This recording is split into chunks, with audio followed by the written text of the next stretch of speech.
Today's video is brought to you by StoryboardThat.com. Please visit teachercast.net/StoryboardThat for a limited time offer.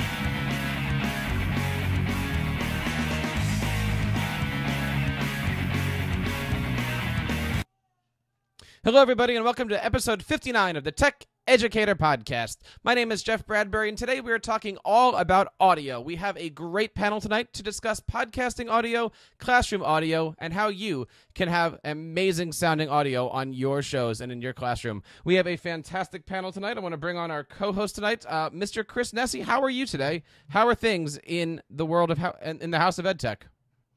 Everything is great, Jeff. It's another beautiful Sunday here in New Jersey, as you know, and episode 15 of the House of EdTech podcast was released today. I saw that. Everybody who's watching, thank you, and you tweeted that. Thank you for the shout out. I love it always. Who was your guest on the show?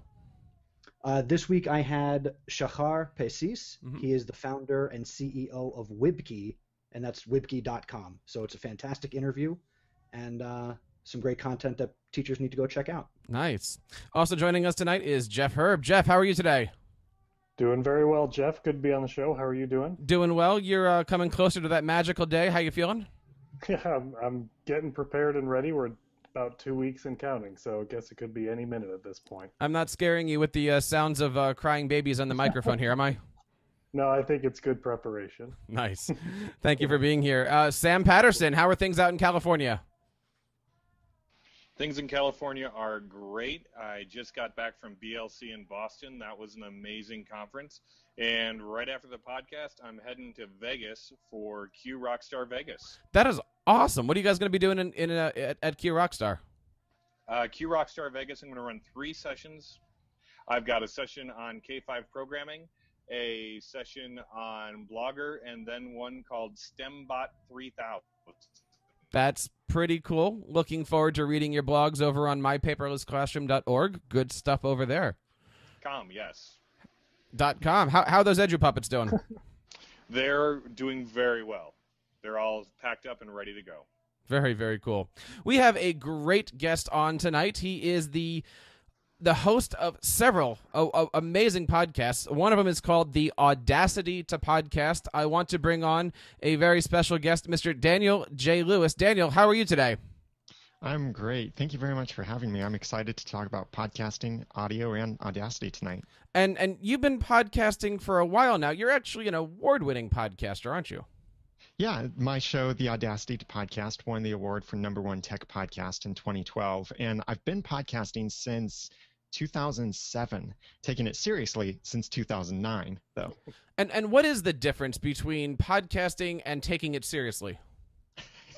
The difference is how much work I was doing in the first 2 years of my clean comedy podcast called The Ramen Noodle. That's where I get the Twitter handle from. And making an actual effort to put out episodes on a regular basis. Because in those first 2 years of podcasting, I had 9 episodes.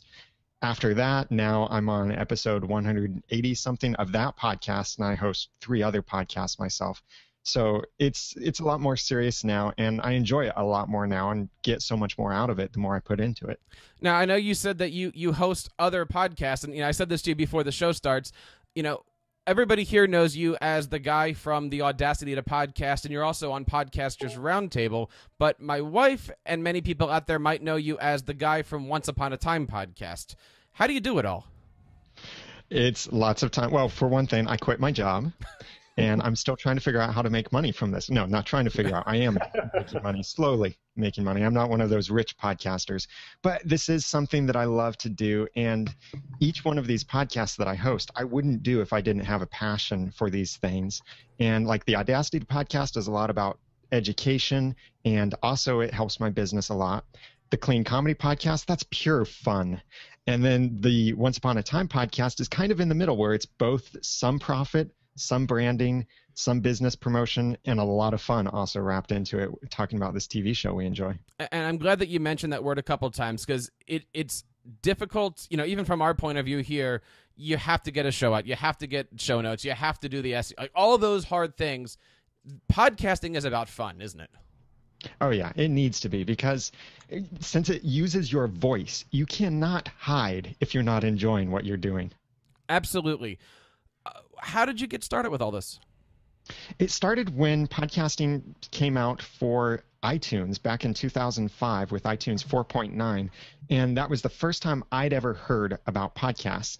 And so I just got on iTunes, the new version, and looked for what I was interested in that time, technology, and I found This Week in Tech and Jesus Geek, and I would listen to them. And I didn't have an iPod back then. I didn't have any kind of mobile multimedia player. So what I would actually do is I would take my laptop computer in the car with me, and I'd have iTunes on that computer playing the podcast that way. Not the safest way to do it, certainly not the most portable, but that was my introduction to podcasts. And I realized while I was hearing Leo Laporte bring guests in, back then it was just Skype was pretty much the only option, but he would bring people in on Skype, record it, edit it, publish it on a website, and I realized I could do this. This sounds like a lot of fun, and the content is so much more engaging and interesting than what they're talking about on talk radio. I didn't like all the politics stuff. I didn't like local news and all the traffic and weather reports. I didn't care about that. I wanted content that was specific to my interests. And then somewhere around 2006, I think it was, I heard about another podcast that's now gone. I don't think you can even download it online, but it was called You Suck at Web Design, and it was basically embellished fictional stories from a web designer, but they were funny, and the way he told these stories were funny, and I realized this is a model I could follow, and I have funny stories. I like making people laugh, so maybe this is a way I could get into podcasting, is have a clean comedy podcast, and thus the podcast The Ramen Noodle was born.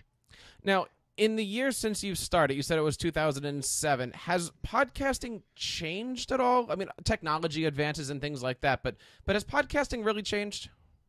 Oh, yeah, it has changed so much. It's gotten a lot easier for people to get into podcasting. The industry as a whole has matured a lot more. Back then, it was really amateur hour. There were a lot of people who were complete amateurs doing this and didn't sound too great, but there were those people who you discovered undiscovered talent because they were great behind a microphone. And those are people who today, who have kept with it today, are finding great success. So what I see today is podcasting is now becoming a much more respected industry, and an additional distribution method. It's not just internet radio, but it's something extra where there's radio, there's television, and there's podcasts and blogs and newspapers and magazines and all of these other things. So it's I think, earning its place, especially as more celebrities are getting on board, more people are getting on board and making lots of money with it. Others are just having fun with it. And that's the cool thing, is that someone can take this and treat it purely as a hobby, but grow a massive audience just from their hobby. You can't really get that in many other ways so easily and so engaged as in podcasting. And I completely agree with that. And there are so many teachers out there that are going to be watching this show going, how do I do this? How do I get my kids on here? And just, for those who are listening, at the end of our show, we are going to have a segment on equipment, because that's what people want to know. What kind of equipment should we buy? And I know whenever I get asked, I talk about professional equipment versus classroom equipment. So we're going to have a conversation like that at the end. But Daniel, I want to bring up a word that you just used. You used the word radio. In your opinion, what are we doing here? Are we creating a podcast? Are we creating a vodcast? Are we creating a broadcast? Is this considered radio? These words are all over the place. Podcast being iPod broadcast, but I don't see an iPod around here. What are the words that are appropriate to be using for things like what we're doing right now? Well, podcast, radio, television, newspaper, magazine, those are all descriptions of a particular kind of distribution method. So what we're creating right now is a show. For the people watching us live right now, they're not watching a live podcast, because there is no such thing. A podcast, by definition, is episodic multimedia, video or audio generally, that is released through an RSS feed via the enclosure tag. We're not doing that right now, but people are watching a show live right now, and later they'll be downloading it via podcast. So podcast is one additional distribution method for shows. So we are all shows. Generally, talk show hosts is what we are, but there are different terms for it. I just don't like it when people mix terms to say it's an online radio, because that's like saying it is a motorcycle car, or it just doesn't work. We're talking about two completely different things. It's a show. It's an internet show, or podcast is the word that's the strongest. There are other terms out there people like to use, like netcast and webcast, but podcast describes this. I think the word deserves to stay, but we need to remember we're actually creating shows, not just a particular distribution method. And, you know, going forward here, people always ask, how do I do this? And that's really what we're here to talk about today. How do I create this? And we're going to talk a little bit about how you can create this in your classroom. And, you know, we have some administrators on today. Daniel's going to show us some free software called Audacity, something that you know a little bit about this, don't you, Daniel? Yeah. I started the Audacity podcast, not just because I only wanted to talk about podcasting, but because I felt like, I'm sorry, flip that around. I did want to talk primarily about podcasting, but not just about Audacity. So it's really a double meaning with the title. Mm-hmm. But I also realized back then no one was really talking specifically about Audacity. They'd mention other things and say, oh yeah, you can probably do this in Audacity. You can probably figure it out. Well, I wanted to be the guy who said, here's how you do it in Audacity. I've now moved on to other software, but still I think Audacity is a great place for everyone to start software-wise, because it's free and it does what you need it to do for podcasting. And thank God for the ramen noodle, because there would be no House of Ed Tech, because I produced my show with Audacity, thanks to Daniel and his 182 magical episodes.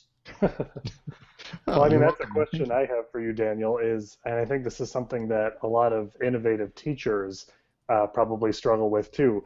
When you started podcasting back in 2007, you were kind of an innovator at that time. There was not a lot of people podcasting. There were not a lot of people to turn to with the questions that came up as you were doing it.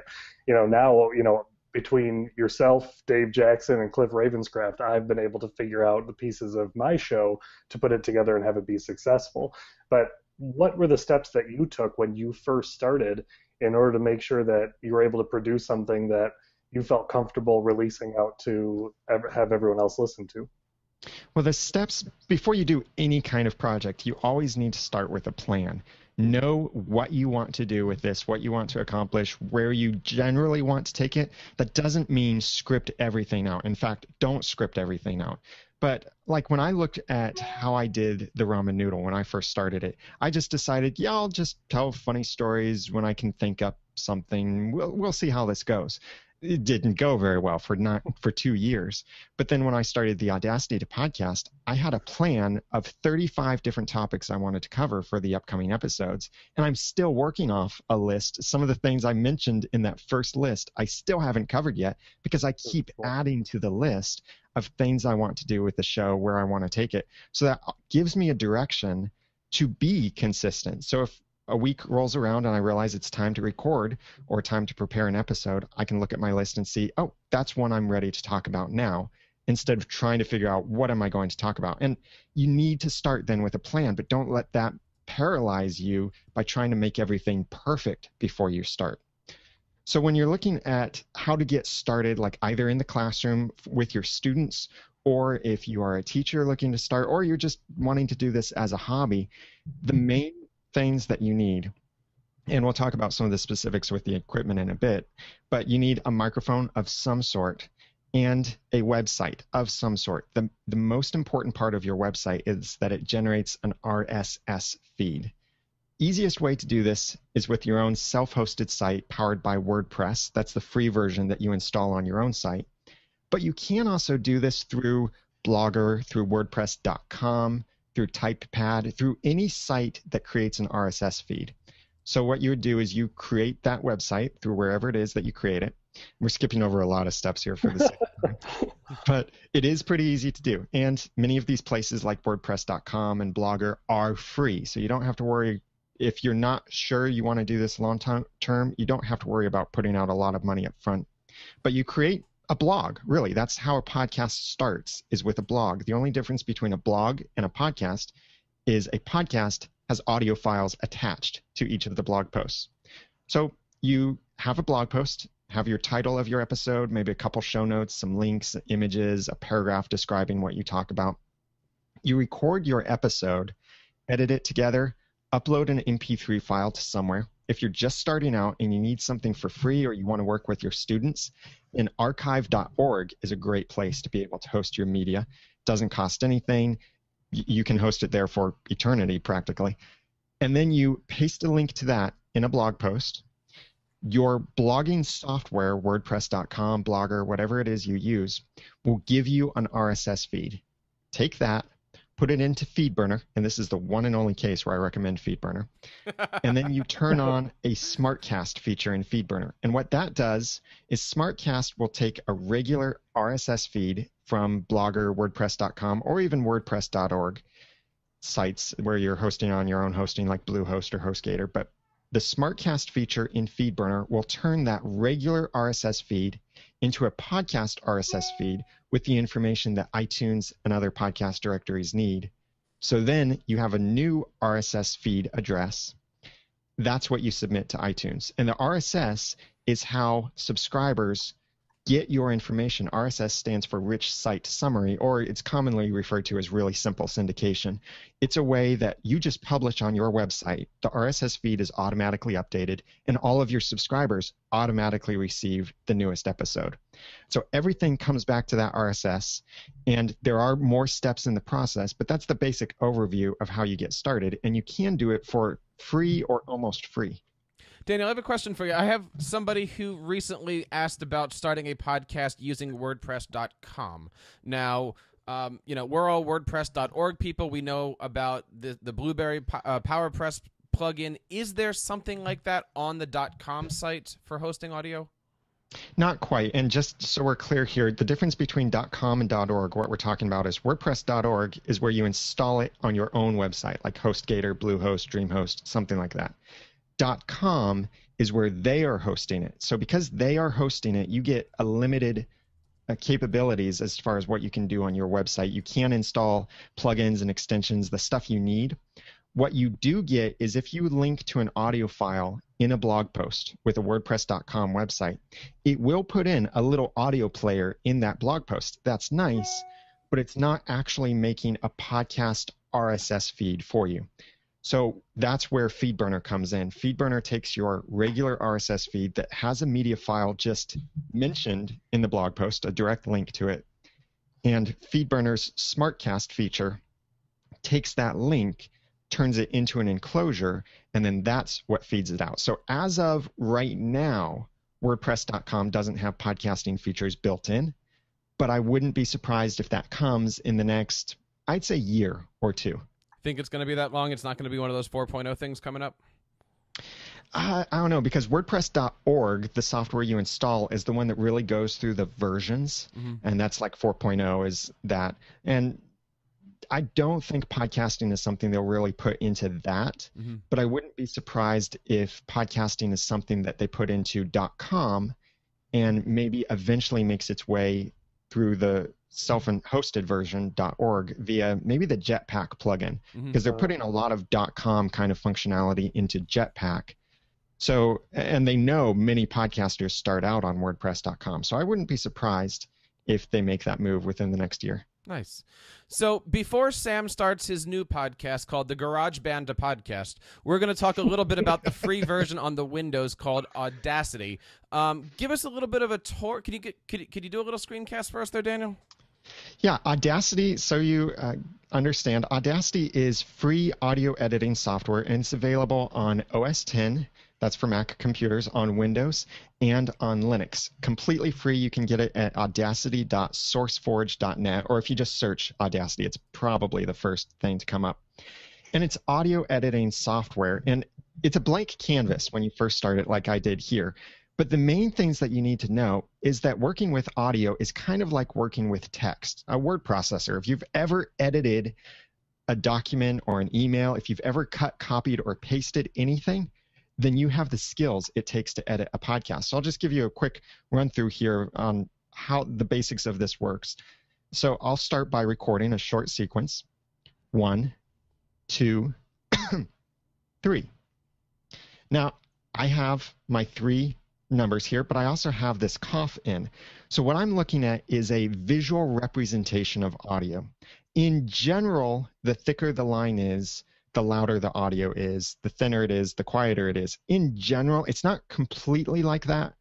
This is a visual representation of the dynamics of the audio. So, but in general, that's how it works. So you can see I have this cough that got pretty loud at this point here.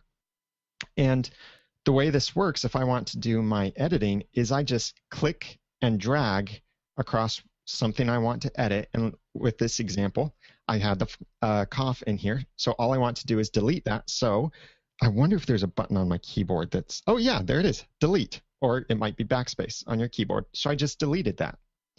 If, for example, I accidentally said 1, 3, 2, and I needed it to be 1, 2, 3, then the same thing applies with a Word document, applies here, where I select what I want to move. I cut it, which on a Mac would be Command X, on Windows and Linux would be Control X, and I move my cursor to where I want it to show up, and I press Command V or Control V, and it pastes it. So now I have my sequence in exactly the order I want. I can do some little trims and remove some silences in between. That's the basics of how it works, that I'm doing the same kinds of things to the audio that I would do to a text document, just cut, copy, paste, and delete stuff that I don't want in there. And you'll start to actually recognize certain things like an or a cough. You'll start to learn how that looks, so you can easily see it to remove it if you want to get that detailed. So Daniel, I mean, you went into this Audacity program and you had a blank slate like you mentioned.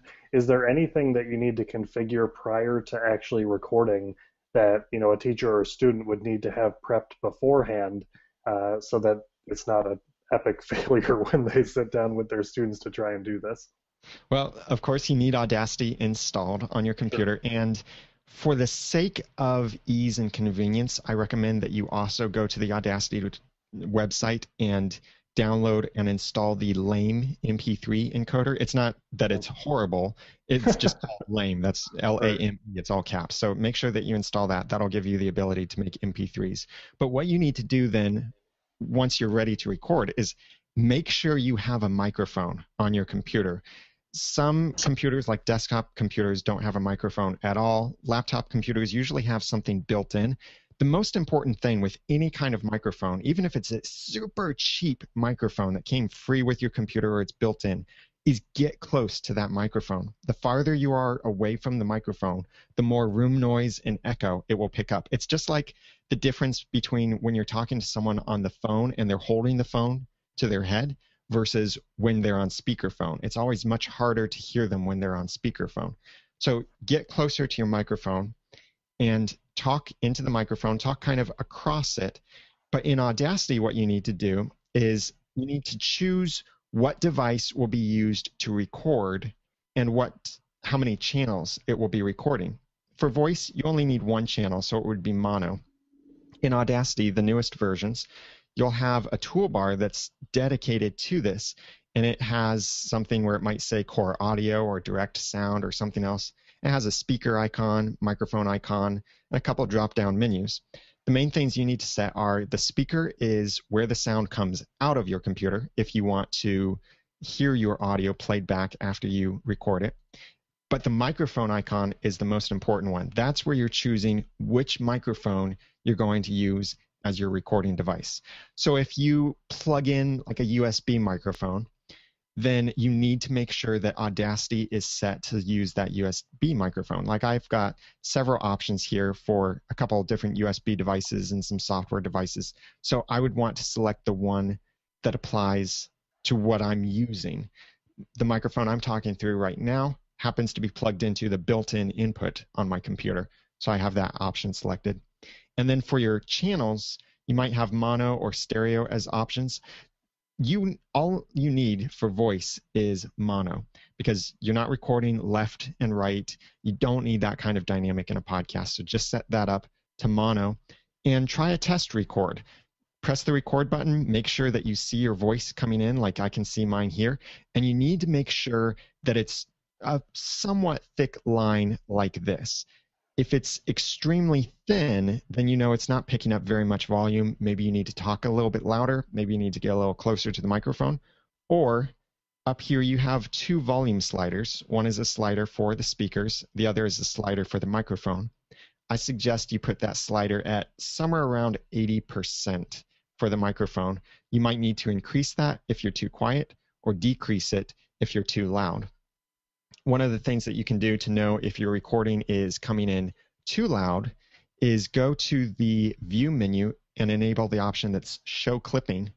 And what this will do, I'm going to make a loud clap into the microphone after I count down to 3, 2, 1. But what this will do is it will highlight a spot where the audio got too loud.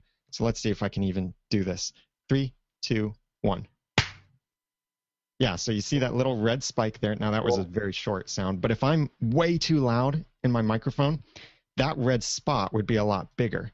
Like if I just amplify this, just for the sake of demonstration, you'll see how now that shows a bad recording. The more red you see, the worse the recording is, and it won't sound very good when you play it back. But that's basically how you get in and make sure that everything is connected, and double check these steps every time you start a recording, because one of the worst things that can happen is you think you're talking into the right microphone, but it turns out it recorded a microphone at the other side of the room, and you lost the recording basically from that. Daniel, that's a really good segue into a question that I know a lot of people have been asking.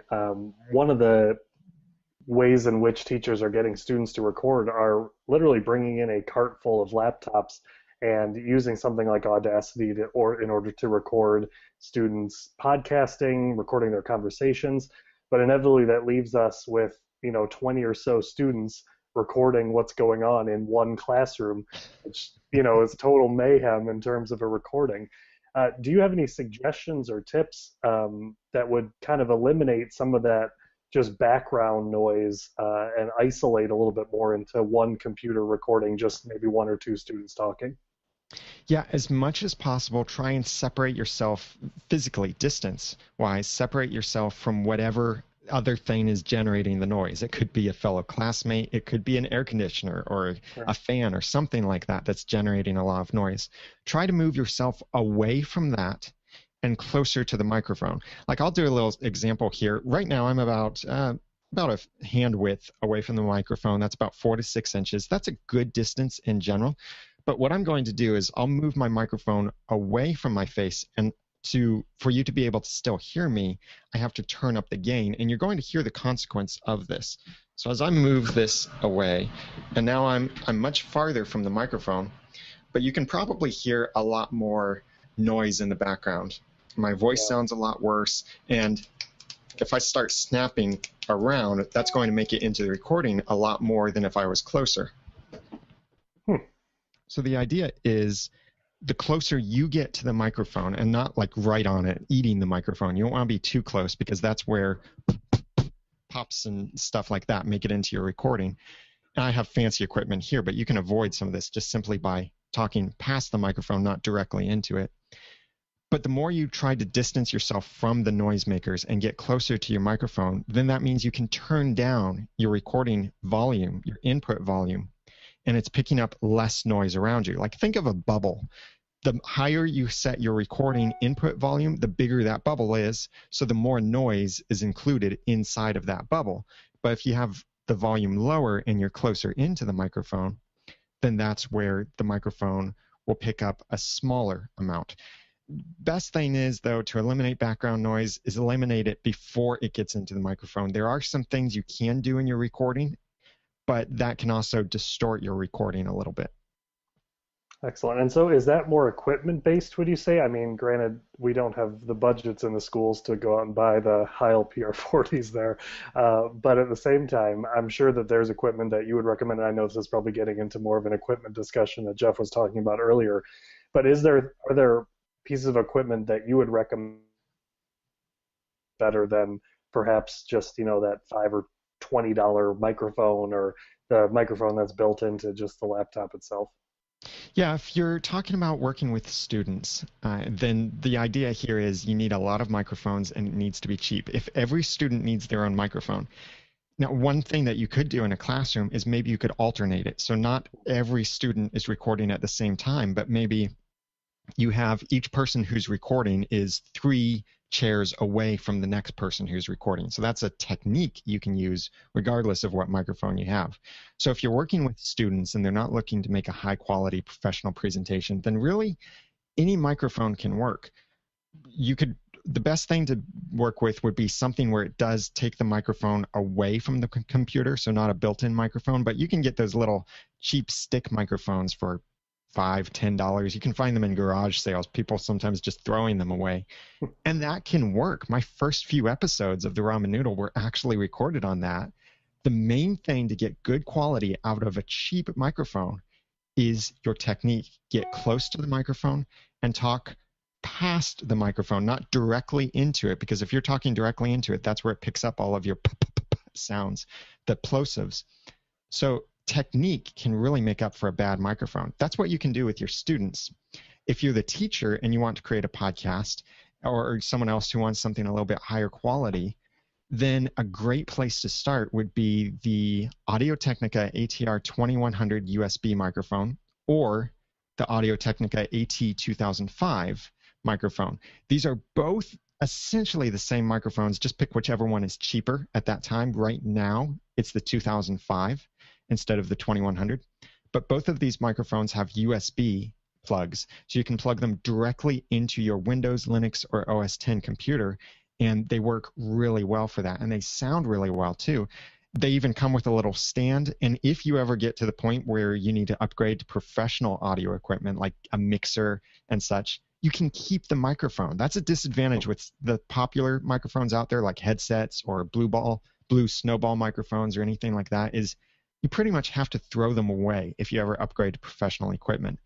But with the ATR 2100 or the AT 2005, you can keep it, and it has what's called an XLR plug. It's a professional audio cable, and you can connect that into a mixer someday. So that's what you would do if you want to go a little bit higher quality, and that's around $50. And that could be the only thing that you pay for your podcast, is just that $50 microphone, and you could still have something very high quality. And I want to definitely echo what Daniel was saying there. We just got back from a big ed tech conference called ISTE, and I had my mobile setup, which my mobile setup was for Audio-Technica 2005 mics. And it was interesting because I don't know if you remember this, but while I was packing, you and Ray and Dave were doing your show on mobile podcasting. So I was actually picking up a lot of the tricks and stuff that you guys were talking about.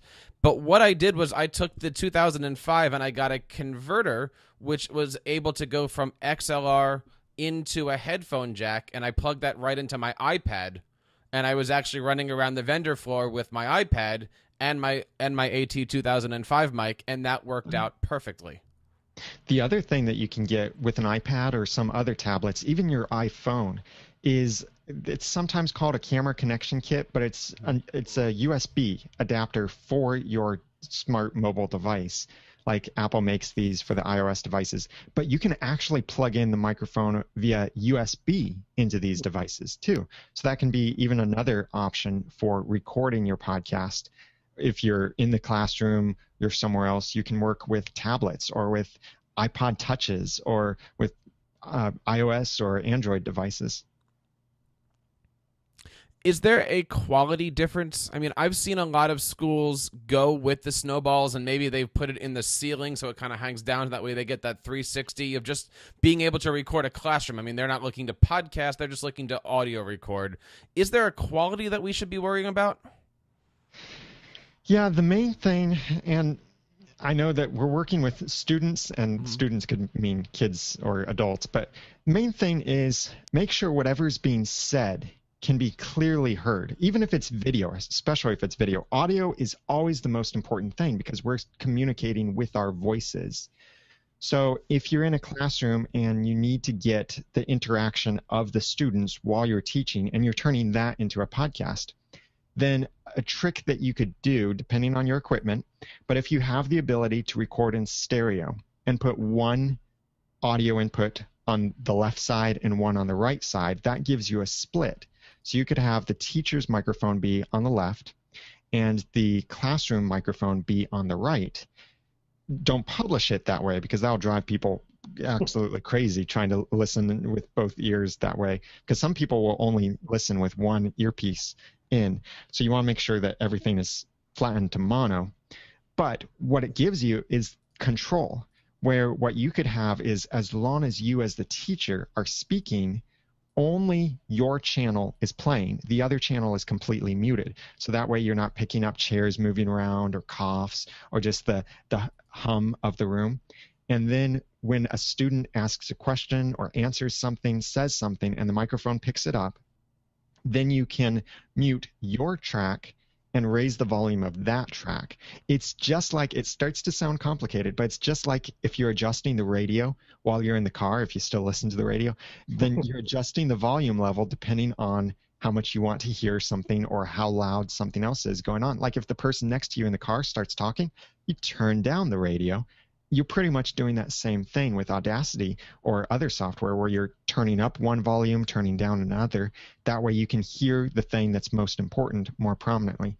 But it always comes back to, as much as possible, get closer to the microphone. So hanging a microphone from a ceiling to capture the entire classroom is one way you could do it. Another way that you could do it, depending on how the classroom is set up and depending on the age of the student's maturity level and a lot of other things, is maybe have the microphone sitting out in the middle of the room, and you tell your students, walk up to the microphone and ask your question or answer into it. That's a good suggestion too.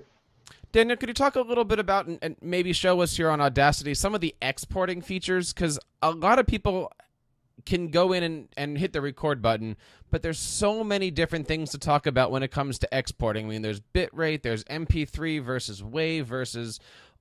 Give us a little bit of background about this and what we should be looking for when we export our video. Yeah, there are many ways to do this, and the way I'm about to show you is not necessarily the best way, but it is the simpler way, and that's what you need as a student and as a teacher, is something that's simpler, something that does get the job done, and it's not going to do it in a horrible way. So let's pretend this is our complete podcast recording here.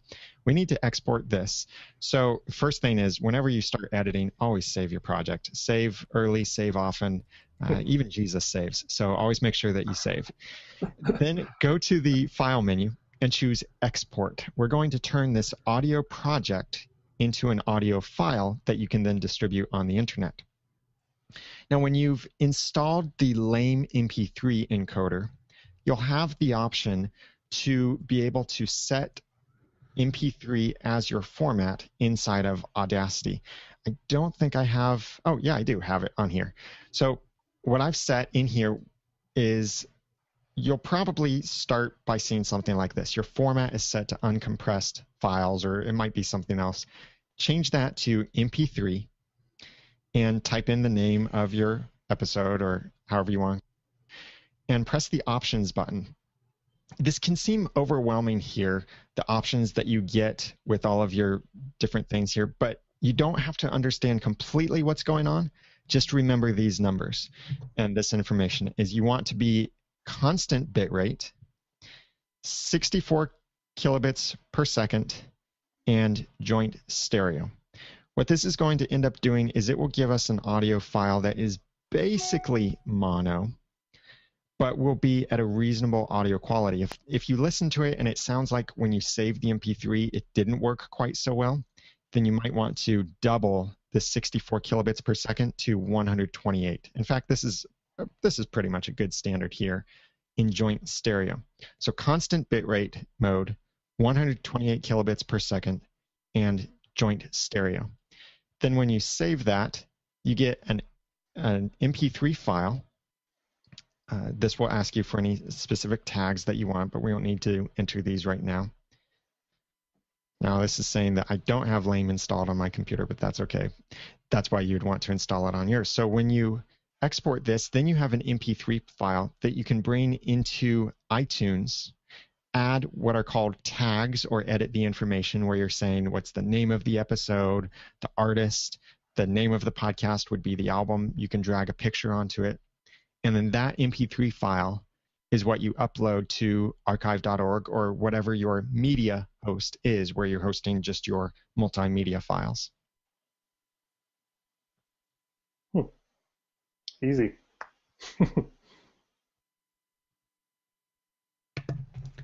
Mr. Daniel, Nessie. quick question. I've just been sitting here admiring and learning. As I said, I do follow the Audacity to podcast. So again, in the episodes you've produced, I have learned how to do what I'm doing in only 15 episodes.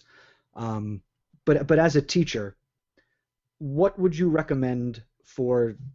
I'm a teacher. I'm going into school tomorrow. I saw this episode. How would you start? Well, it would depend on what the needs are. But the main way to start is have a plan. Decide what you want to do. Is this a podcast for your students? Is this a podcast for your students' parents? Is this a podcast for the entire school? Is it a podcast for everybody's parents? Is it for the school district? Know what this is for, and that can really set the quality levels and expectations that this needs to be. In general, the more mature and the larger the audience you expect for your show, the higher your quality should generally be. So if you're wanting to start tomorrow, what I recommend is work with what you have as much as possible. Get a microphone somewhere in the school. There's probably a microphone, even if it means going into the school announcement room, plugging your laptop computer into the microphone that they have there. That might work better than using your built-in microphone. But get a recording. Know what you want to do with this episode too. Don't just start by saying, "Hi, I'm Jim, and I have no idea what this show will be about, but this is episode 1, so thanks for listening." But know what you want to do. Always look to create something of value, and think about how you can make it either helpful or entertaining for people. So to start out, get a microphone. If you have to start right away and you have no time to prepare, then use whatever you can that's available to you. If you have a little bit of time, buy the ATR 2100 or the AT 2005 microphones. That'll give you a really good microphone to start with. Get Audacity, get familiar with how to record and edit your audio in Audacity, and record that episode, post it online, tell people about it once it's available. Tell people about it before it's available so they know to look for it, to know that this cool thing is coming. Start building an audience ahead of time.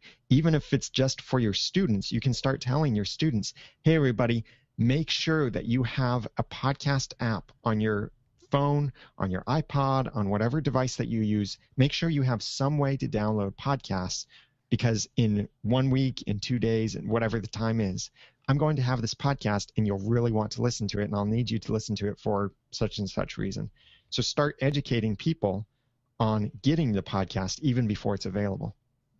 Daniel, you mentioned get it online, and I think that that's one of the places that people get stuck too, and it's a place that we typically tend to glance over too, like, oh, everyone should know how to get this online. You mentioned some great tools like archive.org and wordpress.org in terms of the hosting platform and the method with which to generate your RSS feed.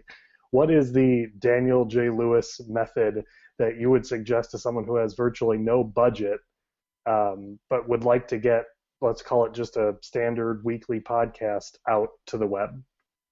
Yeah, if you've got no budget whatsoever, then it would be those tools that I recommended. Use WordPress.com to host your website, run the RSS feed through Feedburner, host your multimedia files on archive.org, and then connect those pieces together by the methods that I already described. That's the cheap and free, really, way to start off.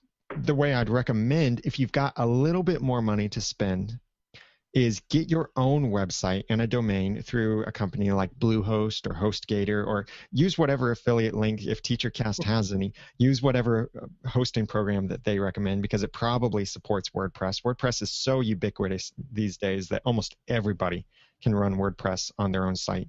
So for maybe $60 to $100 per year, you get your own website, your own domain name. So instead of telling someone to go to myawesomepodcast.wordpress.com, you tell them go to myawesomepodcast.com.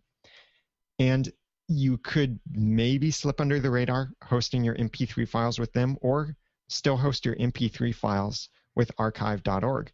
That's a good way to start out and it not cost too much money, but still give you something that gives you a lot more control and a lot more professional approach. Daniel, what about some free sources? I mean, can you host your audio episodes on Dropbox or on Google Drive? Are those valid points? You can, just as much, and I like what a friend of mine says, just as much as you can paint with peanut butter. It's not a really good idea, though, because Dropbox, for example, does meet the technical requirements of iTunes and other podcast platforms. And I won't go into what those are, but it does meet them. The problem is Dropbox and Google Drive have not only usability problems for you as a podcaster, because just getting the direct download link to your file, not the link that takes you to the page where you can click download, but the actual direct link to that file, just getting that can be a huge hassle with those platforms and really confusing about where to get that and how it works. So that's one problem. The other problem is some of these platforms have certain limitations, like Dropbox, for example, won't allow more than 10 gigabytes downloaded per day.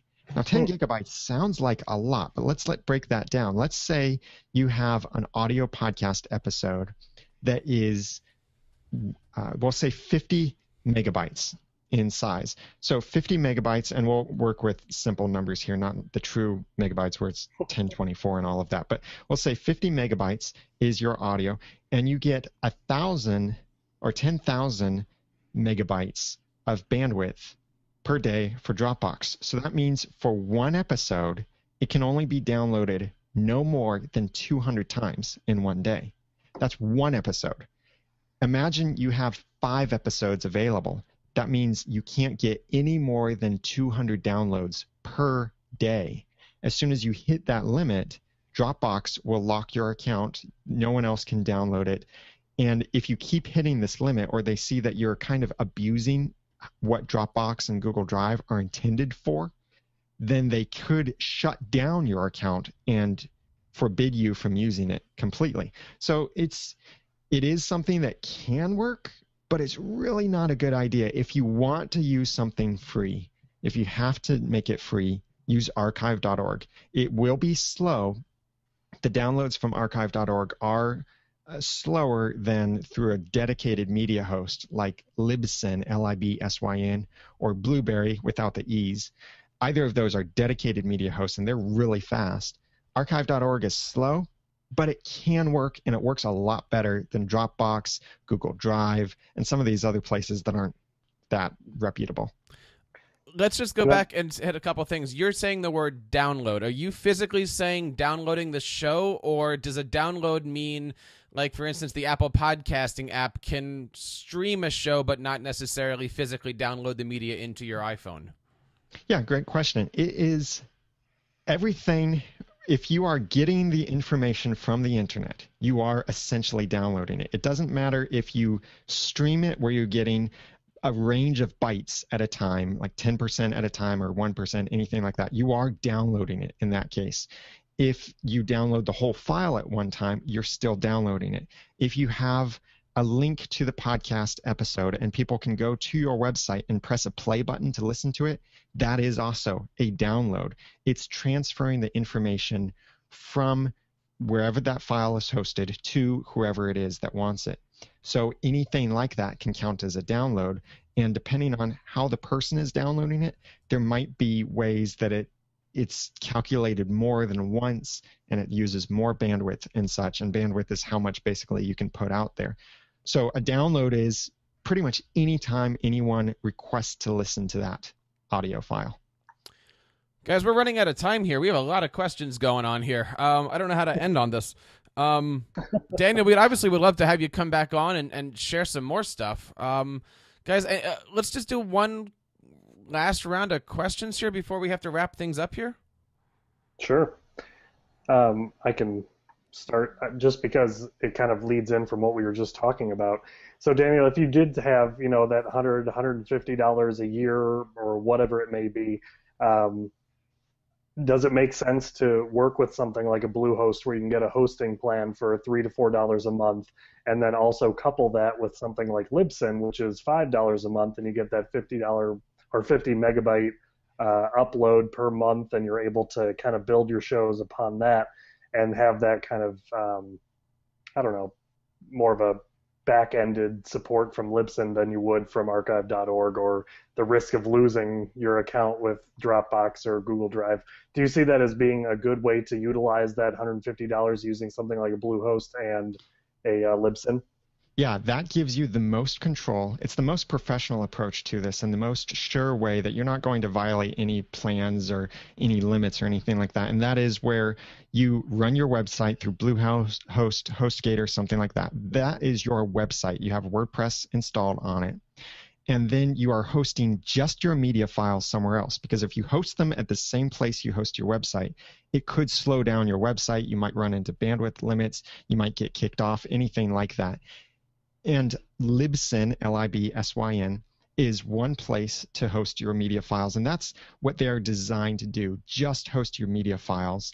They can also create your RSS feed. They can create a basic blog-style website for your podcast, but I recommend running your own WordPress site. That way you get a lot more control and freedom over what you do with that site. But that is the ultimate way to go, is where you're hosting your own website. You have full control of it, and you're hosting your media with a dedicated media host. And I have a promo code. It's Noodle, Noodle, if you sign up for either Libsyn or Blueberry for their media hosting. And that will give you a free month at least. But that's the ultimate way to do it. That's the way I do it, and many of the professional podcasters do. But if you're just starting out, you have to do this for free. You have no budget, and it's only for a small group of people, then go ahead and go the free route. Awesome. Chris, got one more question here? Yes, I do. Daniel, let's say you're a little podcaster with a bi-weekly show that may or may not be called The House of EdTech, and it's currently may or may not be hosted on Google Drive. What would you pick, Libsyn or Blueberry? It depends on what you want to do with your workflow. I like Libsyn because, especially as you get in the larger hosting plans with Libsyn, you get more megabytes per dollar.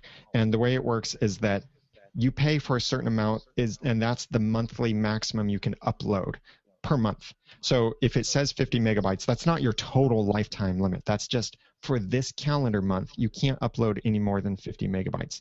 They give decent stats, but the workflow is a little bit bigger with Libsyn. That's where you have to go to Libsyn, upload your file to them, or you upload it through FTP, and then you come back to your WordPress website and you link to that file.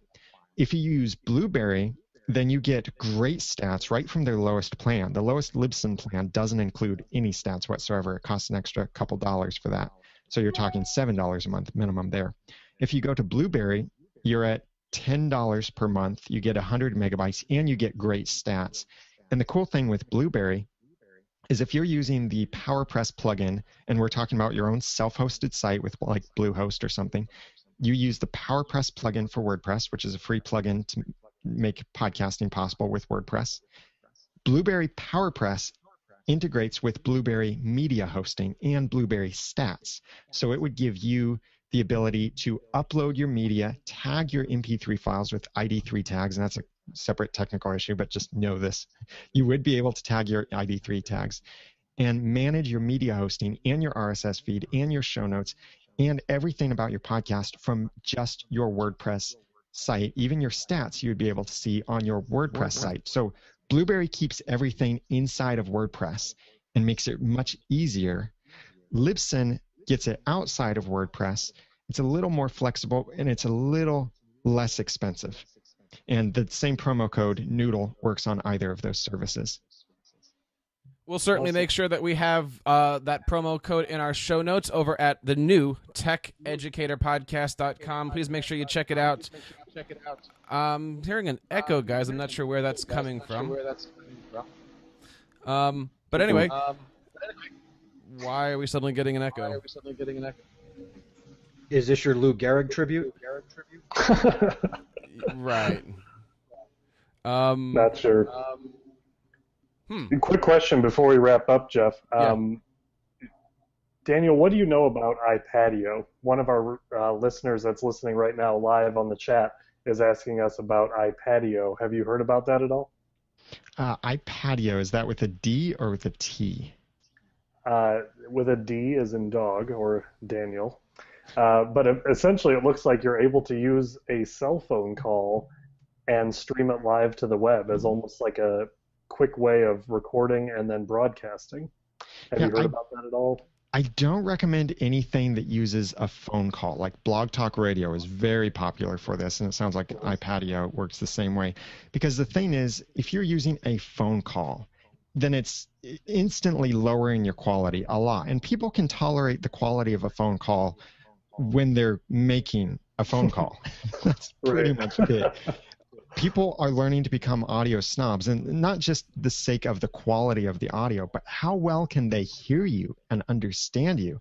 Can they listen to you well while they're driving the car, while they're mowing the yard, anything like that? There are certain podcasts I can't listen to while I'm mowing the yard because they're too far from the microphone, and while I'm mowing that really noisy environment, I can't hear them. So anything that uses a phone call, I highly recommend against using that.